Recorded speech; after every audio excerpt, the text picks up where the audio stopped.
Officials won't rule out new property market cooling measures.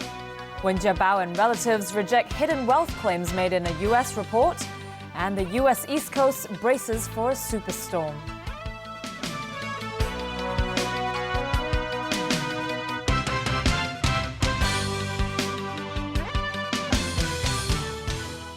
Good evening. First-hand property sales this weekend have declined following new property market cooling measures announced by the government.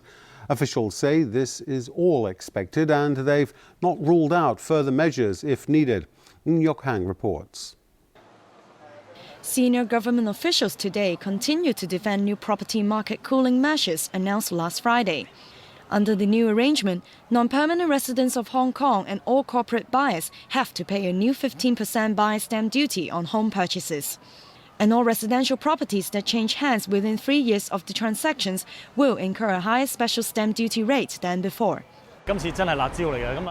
This real estate agent called the measure severe, saying that sales were close to zero in the top residential estates this weekend. Secretary for Financial Services and the Treasury Chan Ka-keung says the slowing of sales is exactly what the government expected of the new measures, which he describes as strong and severe. He says he won't rule out the possibility of further measures to control the market depending on the situation. Speaking to TVB News, industrial sector lawmaker Lam Tai Fai expressed concern that if the new measures were too strong, the speculators would turn to industrial buildings and shops, making business even harder for small and medium-sized enterprises. He also suggested that local corporate buyers should be exempted from the special stamp duty. But Secretary for Transport and Housing Anthony Cheung said any exemption would lead to loopholes that foreign buyers could take advantage of. We have considered this very carefully in the formulation stage of our new measures. We feel that there is no mechanism whereby we can prevent non-permanent residents to use the locals to form a company in order to evade the new buyer stamp duty. Meanwhile, Executive Council convener Lam Woon Kwong thinks the new measures will be effective in curbing speculation and protecting the rights of local home buyers in the short term. He reiterated that increasing land supply, developing new areas, and keeping up a stable, large-scale supply of housing remain the way forward to achieve a healthy property market in the long run. Ng Hang, TVB News. Lawyers representing Premier Wen Jiabao and his relatives have rejected claims made in the New York Times that the family has accumulated at least $2.7 billion in hidden riches. In a statement released late last night, the Premier's lawyers said no such wealth existed. They also denied that Wen had acted improperly or engaged in business activities himself, adding his relatives had not profited in any way from his time as Premier. The New York Times, citing corporate and regulatory records, reported that Wen's mother, siblings and children had amassed a fortune through a web of investments. The report has kicked up a storm of controversy on the mainland, with authorities blocking access to the paper's website after the story was released on Friday. Authorities in the United States and Canada remain on alert after a powerful earthquake struck the coast of British Columbia today. A 3-foot tsunami hit Hawaii earlier today, while waves were reported as far north as Alaska. But Hawaiian officials are taking no chances and have warned people to stay clear of low-lying areas for now. Still, officials in British Columbia reported no major damage or casualties following the 7.7 quake. The tremor was centered around 198 kilometers south-southwest of Prince Rupert to the north of the province's largest city, Vancouver. It was Canada's strongest in 42 years. The U.S. Northeast is bracing itself for what could be the worst storm to hit the region in decades. Hurricane Sandy is on track to make landfall on Monday night or in the early hours of Tuesday. Governors of states in the hurricane's path have declared emergencies and announced mandatory evacuations of the most vulnerable areas. Hope for the best, plan for the worst. With forecasters still unsure exactly where, when and how Sandy will strike, That's about the best advice the authorities can offer to millions of coastal residents from North Carolina to New York. I've issued today mandatory evacuation for Sunday at 4 p.m. for the Barrier Islands from Sandy Hook South to Cape May. In Atlantic City, I've ordered that the casinos be evacuated no later than 4 p.m. on Sunday. Further north in New York, Mayor Michael Bloomberg said there are no plans yet to order any evacuations. This is a dangerous storm, and I think we're going to be okay, but if it were to strengthen unexpectedly or change its expected path, it could do a lot of damage and you could be at risk.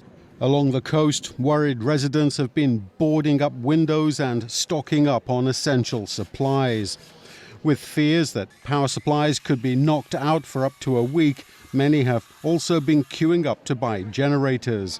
One official says it's hard to imagine how millions of people are not going to be without power for an extended period of time. As the hurricane collides with two winter cold fronts moving towards the coast, forecasters say Sandy has all the ingredients to transform into a superstorm, unlike anything seen over the eastern US for several decades. Other forecasters say it really doesn't matter how strong Sandy is when it actually makes landfall. The rare hybrid that will follow will cause havoc over 1,300 kilometers from the east coast to the Great Lakes. Well, the approach of Hurricane Sandy has overshadowed the US presidential election, with both Barack Obama and Mitt Romney adjusting their campaigns. Still, Obama and Romney managed to squeeze in a few election rallies in some of the key battleground states. Tony Sabine reports. With the gathering storm looming large, Barack Obama and Mitt Romney have had to adjust their schedules as Sandy heads towards the US eastern seaboard. Both Romney and Obama have cancelled events in Virginia, with the president taking time out of the campaign trail to coordinate federal disaster efforts. Despite concerns about Sandy, Obama and Romney campaigned in key swing states yesterday. In New Hampshire, Obama warned against a Romney victory, saying his policies would hurt the middle class, just like they did when the Republican challenger was governor of Massachusetts. He promised the same thing he's promising now. Said he'd fight for jobs and middle-class families. But once he took office, he pushed through a tax cut that overwhelmingly benefited 278 of the wealthiest families in the state. And then he raised taxes and fees on middle-class families. Down in Florida, Romney rejected Obama's scare tactics, saying he would unite America, like what he did when he was governor. This is not a time in America for us to pull back and to divide and to demonize. I was elected in a state that has a few Democrats, as you may know. My legislature was 85% Democrat, and we faced a multi-billion-dollar budget shortfall. We could have just fought, but instead we came together. Polls show a very tight race, with the election too close to call in a number of states. And with a powerful storm threatening millions of Americans, how both men handle the next few days could make or break their campaigns. Tony Sabine, TVB News. A day after he was convicted on charges of fraud, former Italian Premier Silvio Berlusconi has announced his centre-right bloc in Parliament may withdraw its support for government of Mario Monti. It's a move that could throw Italy into political chaos ahead of next April's general elections.